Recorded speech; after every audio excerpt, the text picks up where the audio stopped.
Et bienvenue, aujourd'hui on va avoir un podcast un peu plus parole libre. J'ai moins structuré les informations que je vais vous transmettre. J'avais envie de vous transmettre pour plus spontanément des informations sur le couple. C'est depuis ce début d'année, j'ai eu plusieurs demandes de consultation sur le couple, les difficultés de couple. On vient rarement voir quand ça va bien. Et du coup, je voulais faire ce podcast sur le couple et ma vision de l'accompagnement du couple. Bonjour, moi c'est Virginie, auteure du roman Namata, là où tout commence, dans lequel je vous livre mon histoire entre le Brésil, l'Afrique et l'Europe. Initiée dans une tradition afro-brésilienne depuis plus de 10 ans, je suis aujourd'hui accompagnatrice spirituelle multiculturelle. J'invite chacun et chacune à initier son pèlerinage intérieur pour trouver sa propre foi. Dans ce podcast, on parle religion, spiritualité sans langue de bois, sans tabou et dans le respect indispensable des croyances de chacun. Alors, bienvenue. Aujourd'hui, donc, je disais dans l'introduction, le couple. Le couple, c'est une problématique pour tout le monde, quelle que soit la structure, c'est une aventure, quelle que soit la forme qu'il prend, on soit 2 femmes, 2 hommes, couple hétéro, quelle que soit la configuration, le couple est un défi. Et c'est même un rite initiatique. Et j'avais envie d'un petit peu décortiquer ça au regard aussi de mes croyances et de ma spiritualité. Je vais donc à des moments vous expliquer comme je le conçois en ayant mes croyances et vous êtes libre évidemment de prendre ou de ne pas prendre. Le couple, déjà, moi, je vais toujours nuancer quand on vient me voir le couple marié du couple non marié. Et ça, il faut un petit peu regarder, c'est-à-dire est-ce qu'on a un couple qui a pris l'engagement et qui a pris des responsabilités vis-à-vis de l'autre, ou on est juste 2 personnes qui, à un moment, vivent ensemble, mais finalement peuvent vivre ensemble ou pas, et qui n'ont pas décidé de passer ce cap d'un engagement l'un envers l'autre. Et donc, je vais parler en amont. Déjà, je vais commencer avec l'étape du célibat. Alors, le célibat, déjà, c'est toute la période, que ce soit au départ où vous n'avez pas encore eu d'histoire de couple, ou alors une relation s'est terminée, vous êtes entre 2 couples, enfin voilà, ça s'est terminé, vous êtes célibataire, mais vous allez un jour rencontrer quelqu'un, bien sûr. Et cette période-là, c'est le laboratoire pour vous, intense d'exploration de vous à vous, pour aller construire le futur couple. C'est-à-dire que la période où vous êtes célibataire, c'est-à-dire que même si vous êtes jeune, si vous écoutez le podcast et vous n'avez pas encore rencontré la personne, prenez le temps de vous construire. Si vous êtes entre 2 relations, prenez le temps de vous construire. Allez regarder si vous êtes entre 2 relations, ce qui n'a pas marché dans votre relation précédente. Alors on peut mettre les fautes sur l'autre, c'est horrible, c'est horrible, c'est horrible. Mais à un moment, c'est dire, ok, c'est horrible. Qu'est-ce qui a fait que j'ai choisi une personne horrible? Qu'est-ce qui a fait en fait que ça a foiré? Qu'est-ce qui s'est passé s'il m'a trompé? Il ou elle m'a trompé? Qu'importe, en fait. Après, c'est de regarder avec un tout petit peu de recul, une fois qu'on a digéré la relation, aussi de se dire, ok, qu'est-ce que moi j'ai à sortir de ça? Et en fait, si j'ai envie de rencontrer une nouvelle personne, qu'est-ce que j'ai envie, quel type de personne j'ai envie de rencontrer? Et là, je parle pas de critères sur les Tinder, les trucs comme ça. Je parle de fondamentalement dans mes valeurs. Quel type de personne j'ai envie de rencontrer? Et déjà, la première étape, c'est déjà dire, ok, mes valeurs à moi, c'est quoi? Si tu vas aller regarder les valeurs des autres, déjà, il faut être au clair avec les siennes. Donc, mes valeurs à moi, c'est quoi? Alors, on va dire le respect. Ok, en fait, c'est le respect de quoi? On va beaucoup plus loin pour dire de quoi j'ai besoin. Dans quelle avancée aussi, dans quel chemin j'ai envie d'évoluer. C'est-à-dire de dire, ok, j'ai passé plusieurs années, j'ai des exemples comme ça de personnes qui ont fait tout un travail sur eux, et qui reviennent avec des personnes qui débutent leur chemin et qui doivent travailler, faire tout un chemin pour aller rencontrer leur ego, leur pardon. Vraiment, c'est dire, ok, ça fait plusieurs années que je travaille sur moi, j'aimerais rencontrer quelqu'un qui a fait un bout de chemin, qui a cheminé sur ses pardons, qui a aussi pu avancer et dans lequel on puisse être dans la construction. Si vous rencontrez une personne qui est... je vais être un petit peu difficile, mais faire un choix, c'est être compliqué parce que c'est fermer certaines portes. Si vous rencontrez quelqu'un qui sort d'un divorce énorme, qui a été très compliqué, qui potentiellement a laissé des séquelles, quand on prend la personne dans cet état-là, il faut accepter qu'il y aura un temps de reconstruction et plein de moments où, parce que la personne se construit, elle ne pourra pas être 100% dans la relation, ce qui ne veut pas dire qu'elle n'y sera jamais. Mais un moment, elle n'y est pas. On l'accepte pas. C'est juste le choix. Est-ce que c'est OK dans votre vie d'accepter quelqu'un qui boit? Est-ce que c'est de l'alcool? Alors, ça veut être boire de l'alcool tout court. Est-ce que c'est OK est-ce que c'est, quelqu'un qui va régulièrement faire la fête en extérieur? Aujourd'hui, de nos jours, c'est même les couples qui peuvent être, est-ce que c'est OK pour vous d'avoir des couples libres ou le polyamour? Est-ce que c'est des choses que vous acceptez ou pas? Et là, il faut être OK aujourd'hui encore plus sur qu'est-ce que vous acceptez, que vous n'acceptez pas. Est-ce que vous voulez des enfants? Est-ce que vous ne voulez pas d'enfants? Est-ce que ça peut être posé clairement pour vous? Et d'être au clair déjà sur vous et ce que vous attendez de l'autre. Si vous rencontrez une personne et que dans la première soirée, vous dites votre rêve c'est d'avoir des enfants et dans la première semaine, la personne vous dit c'est hors de question que j'ai des enfants, arrêtez. On arrête là. Vous allez gagner 2 à 3 ans. Allez, vous allez souffrir une semaine. Vous éviterez de souffrir quand au moment où vous voudrez des enfants, en fait, il y aura des discussions et il n'y en aura pas. Donc, c'est vraiment de vous retrouver sur des valeurs. Si à un moment, en fait, vous avez quelqu'un qui va fumer du cannabis et que vous, c'est profondément quelque chose que vous ne supportez pas, on arrête, en fait, d'espérer que l'autre va arrêter un jour. Pareil, est-ce que vous acceptez d'entrer dans une relation où il peut y avoir des drogues, où il peut y avoir des choses comme ça? Est-ce que vous le tolérez? Mais si vous commencez en disant, OK, en fait, moi, c'est pas acceptable, mais un jour, ça va changer. Il y a tellement de milliards d'hommes et de femmes sur le monde, sur la planète, vous arriverez à trouver quelqu'un d'autre. Et en fait, c'est de dire, moi, c'est ce que je vais dire dans le couple, c'est quoi les no-go? C'est quoi les choses qui font que c'est pas supportable? Moi, j'ai quelque chose de très bête. La cigarette est une odeur qui me fait vraiment, qui me fait vomir. C'est vraiment quelque chose que je ne supporte pas. C'est un no-go. Je pourrais avoir Brad Pitt demain, me rencontrer dans la rue. S'il a la clope au bec, ça me répugne. Vous voyez un petit peu. C'est vraiment, on a des choses comme ça qui peuvent être très pratico-pratiques, mais après, beaucoup plus subtiles. Est-ce que je veux avoir des enfants? Quelle est la situation de vie dans laquelle j'ai envie d'évoluer? Est-ce que si j'ai un conjoint, en fait, qui veut, si c'est un homme ou quelle que soit la forme, en fait, un conjoint, en fait, qui veut une personne à la maison pour gérer la maison, ce qui se fait de moins en moins, mais quand même. Et justement, vous êtes une personne hyper active et du coup, c'est tout des fondements qu'il y aura des points de friction. Donc, clarifiez qui vous êtes et clarifiez les choses sur lesquelles vous n'avez pas de négociation quand vous rencontrez la personne et posez ces points dès le départ de la relation. Donc ça vous demande d'être au clair avec vous et ça vous demande d'avoir le courage d'interrompre des relations rapidement. Et c'est OK, en fait. Il y a des moments où, et là, il y a une nuance énorme à avoir, c'est qu'il y a des moments où le couple est fait pour travailler nos différences, mais il y a des moments où la différence est tellement grande qu'on ne fait pas rentrer dans un cercle un cube. Enfin, il y a des choses où ça ne joue pas, en fait. Il y a des choses où regardez les personnes si elles vous ressemblent. Ça va être au même titre que sur ce podcast, vous savez qu'on parle de spiritualité, c'est est-ce que les confessions sont compatibles? Est-ce que dès le départ, vos confessions jouent? Est-ce que vous êtes si par exemple vous avez quelqu'un qui a une religion déjà bien présente dans la famille, est-ce que c'est OK pour vous d'être accepté pour votre confession? Est-ce que vous êtes accepté dans la famille si vous n'êtes pas de la même religion la personne? Oui, non. Après, idem, c'est dire OK, est-ce que votre conjoint il accepte que si vous n'avez pas la même confession que lui ou elle, est-ce que vous êtes accepté? Est-ce que c'est OK? Comment vous le vivez? Et idem, si vous voyez dès le départ que vous n'êtes pas accepté dans la famille, que ce serait difficile à vivre pour la personne qui vous accompagne, ça sert à rien de faire 3-4 ans. Vous perdez 3-4 ans. Enfin, vous pouvez vivre des moments, mais un moment, c'est de dire qu'est-ce que vous avez envie de construire. En fait, vous allez souffrir énormément. Et il y a beaucoup de combats. C'est d'arriver à sentir la nuance de on va travailler nos différences, où à un moment, les différences sont tellement fondamentales on n'arrivera à rien. Et est-ce que ça sert de se lancer dans un couple qui n'a aucun avenir? Et là, je viens du coup un petit peu dans les croyances, c'est de dire, de l'autre côté, c'est de dire, dans la question de la foi, il y a une question du fait que la présence, l'univers, Dieu, comme vous voulez, vous fait rencontrer la personne qui est parfaite pour vous. Elle n'est pas parfaite parce qu'elle vous ressemble, elle est parfaite parce qu'elle est complémentaire. Elle est parfaite parce qu'elle va vous faire travailler ce dont vous avez besoin. Ça veut dire que dans cette complémentarité, il y a de la difficulté. Pour beaucoup de couples, vous savez qu'une fois que vous êtes rencontrés, il y a les 6 premiers mois, vous êtes sur un nuage comme ça, il y a toutes les hormones en folie. Puis après, commence à se stabiliser. Souvent, c'est là où ça passe, où ça casse. Voire après, on établit la communication. Et il y a une phase toujours un peu compliquée du couple, un petit peu sur les 2-3 premières années. Pourquoi? Parce qu'il faut apprendre à communiquer ensemble. Il faut apprendre à se parler. Et ça, c'est pas facile.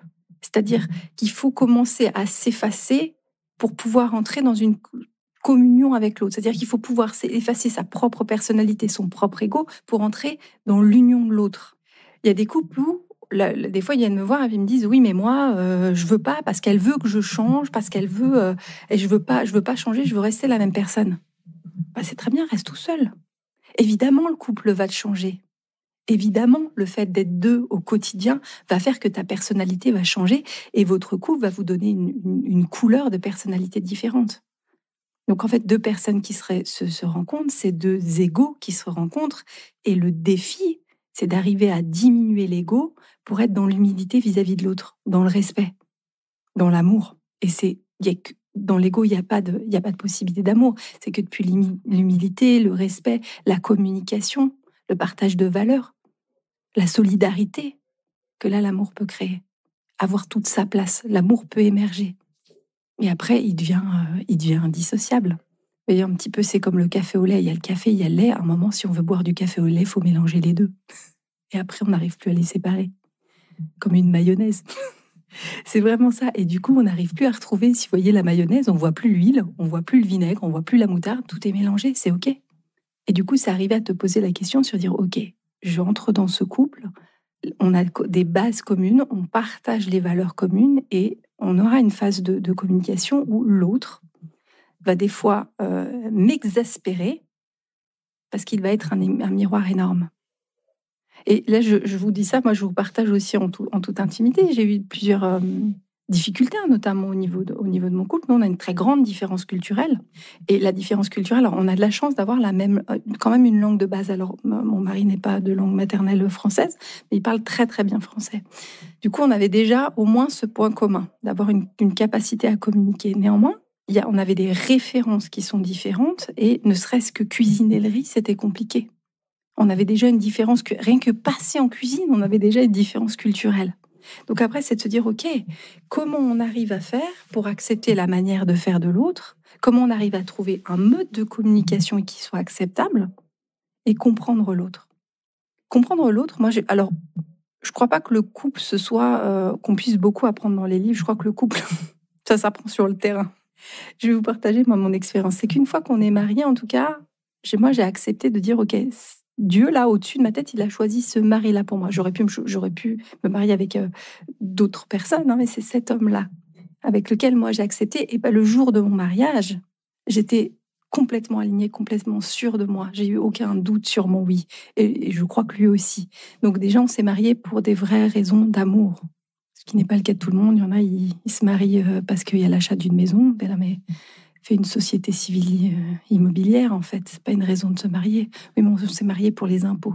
Aller voir un conseiller fiscal, de défiscalisation, c'est pas une raison de se marier. On se marie par l'amour, par la volonté de s'engager, par la volonté d'être solidaire, la volonté de créer l'union d'une famille, d'une nouvelle famille. Donc ça, c'est aussi des réflexions de dire qu'est-ce qui fait que vous êtes engagé auprès d'une personne. Je dis le mariage, ça peut être le Pacs aussi. Pour moi, il y a quelque chose quand même, un moment de se décider de vouloir s'engager. Pour moi, la notion d'être solidaire vis-à-vis de l'autre. Donc, il y a toute cette phase où, le premier temps, il y a la communication. C'est-à-dire qu'on doit arriver à créer la mayonnaise dans le couple. En fait, l'huile et la moutarde, à un moment, on doit arriver à ce que ça fasse de la mayonnaise. On doit trouver les ingrédients et on rajoute des trucs, un peu du sel, des choses comme ça. On rajoute un petit peu des choses, mais on doit arriver à ce que la mayonnaise prenne. Et ça, c'est un engagement énorme, un investissement énorme des deux côtés. Et c'est très compliqué parce que souvent, je sais, ça doit vous arriver aussi. Des fois, mon mari me dit oui, mais lui, il te fait une remarque, ça te fait rien, mais quand moi je te le dis, ça te fait une remarque, ça te fait quelque chose. Bien sûr, vu que lui, c'est mon mari. Quand lui, il me dit quelque chose, c'est pas l'autre. Moi, je m'en fous quand il me dit un truc qu'il m'aime pas. Ça, j'en ai rien à faire. Quand mon mari me le dit, bien sûr que ça me touche. Et en fait, quand votre conjointe, en fait, vous fait une remarque, vous le voyez comme quelque chose de gigantesque parce que il y a beaucoup d'amour. Et tant mieux. C'est quand vous faites plus attention aux remarques, là, ça devient compliqué. Du coup, ça, c'est aussi à prendre en compte. C'est effectivement de prendre le pouvoir, d'avoir la conscience du pouvoir que nous avons en tant que conjointe, que de la manière dont on peut blesser l'autre et lui faire du mal. Et comme le message ne peut ne pas être reçu correctement. Ça nous invite aussi derrière à regarder et à nous questionner sur comment j'arrive à transmettre des messages en douceur et ne pas vouloir être, vous connaissez le triangle d'or, le triangle de Cartman, où on est soit le sauveur, soit la victime, soit le bourreau. Alors le couple, ça nous fait voyager là-dedans. Il faut impérativement en sortir. C'est-à-dire si vous voulez sauver l'autre, en fait, vous allez tout le temps lui faire des propositions, vous allez tout le temps essayer de le sauver en lui proposant des trucs, des machins, des solutions, parce que vous voulez le sauver, vous êtes hyper gentil, vous êtes hyper engagé. De l'autre côté, l'autre, il y a un moment, il va aimer ça au départ, puis à un moment, vous allez devenir le propre bourreau. Vous allez devenir vous voulez le sauver, mais en fait, vous devenez son bourreau, lui va se positionner en tant que victime. Et en fait, vu que l'autre va se positionner en tant que victime, vous allez tourner comme ça, du coup, vous allez vous plaindre, puis c'est l'autre qui devient votre bourreau, parce que du coup, il comprend pas que vous voulez l'aider. Quand vous êtes comme ça, dans cette situation, dans votre couple, il faut faire un stop. C'est fini. Vous n'avez pas sauvé l'autre, il n'a pas à vous sauver. Vous cheminez ensemble. Vous êtes solidaire, vous vous soutenez, mais vous ne sauvez pas l'autre. Donc, vous n'êtes pas l'enseignant de l'autre. Mon mari me dit toujours, il aime beaucoup enseigner la musique, il me dit, je peux pas t'enseigner la musique. Bien sûr, parce que dans les couples, c'est difficile de s'enseigner des choses. Parce qu'il y a toujours un qui prend le dessus. Et c'est OK, des fois, quand on veut faire quelque chose en couple, c'est bien d'aller prendre des cours à l'extérieur, d'aller prendre les bases, et puis vous revenez dans le couple quand vous avez les bases pour pouvoir cheminer ensemble. Ça va pour tout, pour toute pratique, quelle qu'elle soit. Donc là, c'est important de savoir quelle est votre posture dans le couple. On ne va pas sauver l'autre, parce que si vous voulez le sauver, vous allez être le bourreau. Et l'autre, il va se positionner en tant que victime. Et en plus, vous ne voulez pas être le bourreau, du coup, vous allez vous positionner en tant que victime et l'autre va être votre bourreau. Vraiment, il faut impérativement sortir de ça. Une fois que vous avez établi votre communication, votre communion, votre solidarité et que le couple est solide, là, vous pouvez commencer à entrer en roue libre. Et puis, il y a des moments de difficulté et tout est dans la communication. Je vous donne un exemple aussi un petit peu privé. Moi, je suis quelqu'un, quand ça va pas, j'aime bien le dire, puis j'aime bien que ça aille tout de suite. On le dit, ça va pas, c'est un petit peu comme ça. Je suis peut-être très féminin aussi, donc peut-être un peu comme ça où je dis les choses. Et mon fils et mon mari ont pas du tout ce profil-là. Eux, ils ont besoin de temps. Et j'ai appris, et c'est très sain aussi, vous savez, des fois on se dit « Ah oui, mais il faut que ça sorte toute seule, tout de suite, pour pas que ça gangrène, pour pas que ça reste à l'intérieur de moi. » Et ça, c'était une croyance que j'avais, moi, de dire il faut que les choses soient dites tout de suite pour pas que ça pourrisse en moi. Et en fait, à chaque fois que moi j'allais avec quelque chose comme ça, où je dis ouais, je dois te le dire, à chaque fois, ça partait en sucette. Et j'ai appris, un moment, à me dire ok, si j'ai un reproche à faire ou un truc qui va pas, je me laisse au minimum 3 jours de réflexion pour dire est-ce que ça valait vraiment le coup de le dire. Et sincèrement, dans la plupart des cas, en fait, j'ai déjà oublié le truc. En fait, ça gangrène pas. Je l'ai pas dit et c'était pas assez important qu'il ait fait ci ou ça. En fait, c'était pas suffisamment important. Ça m'a un peu chicoté sur le moment. C'est pas grave. On respire. On se dit ok, j'ai cette information-là, je la garde en moi. Est-ce que dans 3 jours c'est encore présent? Si ça l'est, on revient sur la conversation. On dit ok, j'ai besoin d'un temps avec toi. Est-ce que tu auras un temps à me consacrer? Savoir si l'autre est à disposition aussi de la conversation. Ok, est-ce que tu as un temps pour moi? Est-ce que tu as un temps à me consacrer? Quand l'autre a un temps à consacrer, ben voilà, on a vécu ça l'autre jour, ben voilà, moi, ce que ça m'a fait. Mais ma plus grande surprise, moi qui étais dans ce truc de cette croyance de si je le dis pas, ça gangrène, la plupart du temps, j'oublie les trucs. La plupart du temps, j'oublie les trucs. Par contre, il m'arrive effectivement de revenir sur des sujets qui m'ont touché ou qui me touchent. Donc, on peut avoir comme ça son rythme de croisière et après, quand on a cette croyance en fait que le couple est hyper important et que le couple est central, quand choisir de se séparer ou pas? Et c'est terrible parce que je crois que fondamentalement, il faut mettre tout en œuvre pour sauver un couple.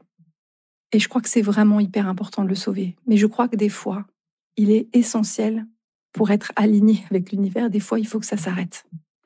Et pareil, tout ça, il n'y a pas de bonne recette, il n'y a pas de bon équilibre. C'est quand est-ce que c'est le bon moment de s'arrêter? C'est très compliqué, une fin de couple ou accompagner les personnes dans les fins de couple. C'est très subtil, c'est très délicat. Alors, je vais parler en fait des couples que j'accompagne au tout départ. Donc, au tout départ, on revient, comme je vous ai dit, sur les valeurs. Au moment quand on me dit oui, mais elle fait ci, ça, là, mais ça fait partie des données de base.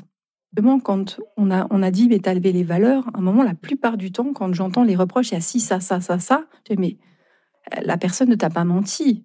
Oui, mais en fait, elle est très dépensière. Ben, elle est venue au premier rendez-vous, avec un sac Louis Vuitton, des chaussures Prada et peut-être qu'effectivement, il y a elle t'a pas menti. Elle aime le luxe, oui, OK. Bah, ça va être compliqué peut-être, je fais des stéréotypes, hein. Ça va être difficile de lui proposer, des stages de survivalisme. Oui, effectivement, elle a pas envie de t'accompagner.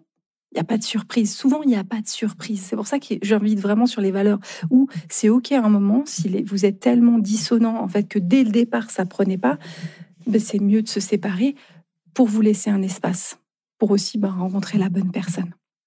En fait, il y a des moments où et certains couples qui restent ensemble et qui n'arrivent plus à se séparer. Et il y a aussi quelque chose qui va être un petit peu compliqué, c'est, je vais vous raconter aussi une histoire, une anecdote un peu plus personnelle. Alors vous savez que moi je suis un peu connectée à d'autres choses et j'étais avant mon mari, j'étais dans une autre histoire de plusieurs années.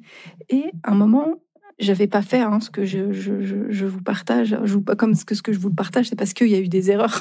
J'ai appris de mes erreurs et j'ai essayé vraiment d'en tirer des conclusions pour avoir le bon mariage. Et Dieu m'a donné vraiment un mari que j'ai vraiment beaucoup, beaucoup de chance. Mais je suis tombée beaucoup de fois avant. Notamment, voilà, j'ai eu des longues histoires de couple où j'ai appris, où j'ai passé, persévéré. Je sais que j'ai fait des erreurs. J'ai vraiment eu cette chance d'avoir la plupart du temps des hommes qui étaient chouettes, mais à un moment, on était dans des fins de parcours et j'ai aussi ma part de tort, évidemment. Et j'avais un couple où on vivait quelque chose de chouette. Et à un moment, on était en bout de course. Il y a quelque chose où à un moment, l'énergie change et on n'arrivait pas, plus de 5 ans, hein, on a quand même installé, et on n'arrivait pas à reprendre nos thérapies de couple, enfin, tout pour essayer de sauver. On aurait pu continuer comme ça. Moi, j'aurais pu continuer dans ce couple-là. Parce que ça allait, parce qu'il y avait l'amitié, parce qu'il y avait le respect, parce qu'il y avait la solidarité. Il y avait plein de trucs, en fait, qui allaient. Et en fait, juste, j'avais l'information, je savais que si on restait ensemble, il y avait un facteur pour moi, c'est que j'avais déjà un enfant, lui en voulait, moi j'en voulais pas. Et d'autant plus que voilà, voilà, la vie c'est que c'était de toute façon ça aurait été compliqué. Des fois on avait essayé, voilà, moi, j'ai un corps qui n'est plus apte. Enfin, voilà, je pense que depuis mon fils on n'y arrivait pas. De toute façon même si j'avais essayé, j'y serais pas arrivée. Donc je savais que dans ce couple-là, la configuration qui était essentielle pour cette personne-là, et ce qui était une de ses valeurs fondamentales, c'était la volonté d'avoir des enfants. Chose que je ne pouvais pas lui donner.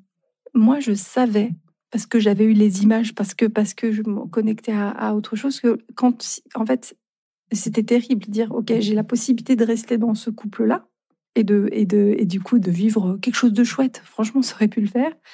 Où je savais que si ça s'arrêtait, il avait l'opportunité de rencontrer quelqu'un d'autre et d'avoir des enfants très rapidement. Il y a quelque chose de très très rapide. Il y avait 2 enfants qui venaient comme ça. Et ça se voyait, l'image, elle était très présente dans les flashs.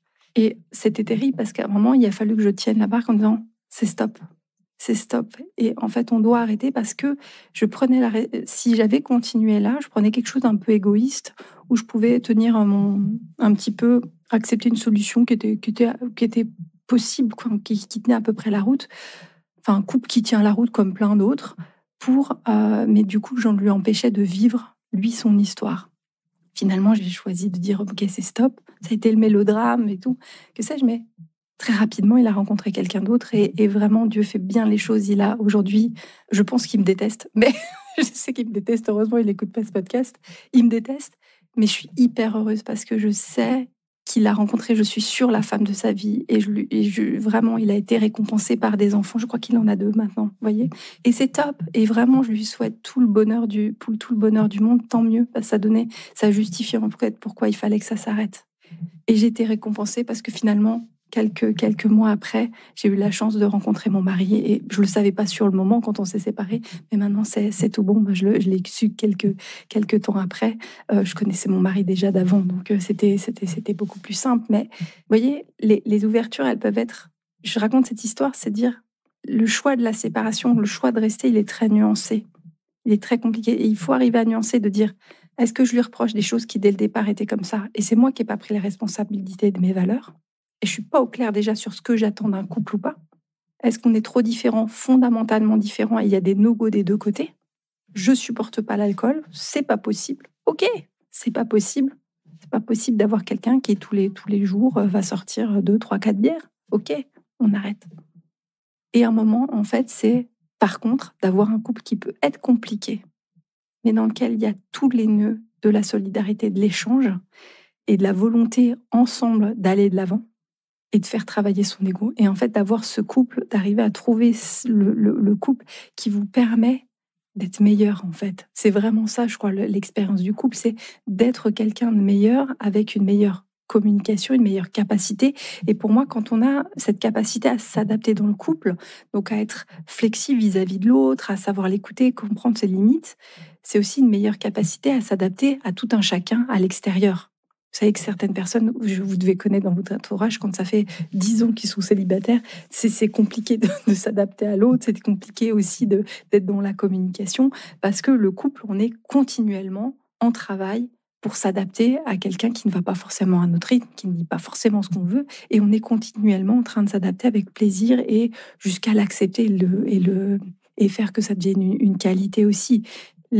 Donc il y a la différence et il y a le fait de dire, d'arriver à trouver cette nuance entre la différence qui peut être une richesse ou la différence qui a une limite. Et ça, il n'y a que vous qui pouvez le savoir, et il n'y a que vous en travaillant à l'intérieur de vous pour savoir ce que vous voulez et savoir quelles sont vos valeurs et savoir même la valeur que vous avez en vous, la valeur que vous portez à vous-même.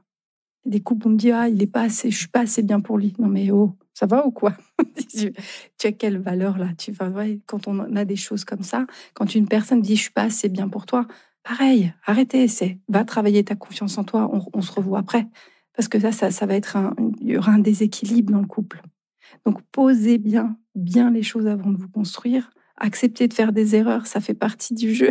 Ça fait partie du jeu, on a le choix aujourd'hui, on a quand même plus personne, presque plus personne. La plupart du temps, c'est pas vos parents qui vous choisissent la personne avec qui vous allez vivre. Dieu merci, vous avez ce libre arbitre.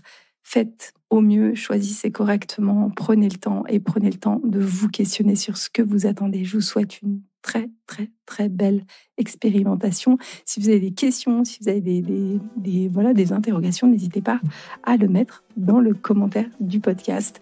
Si tu as aimé, si ça t'a permis d'avancer, n'hésite pas à le partager autour de toi. C'est une manière de soutenir ce podcast. Je te souhaite une très belle expérimentation.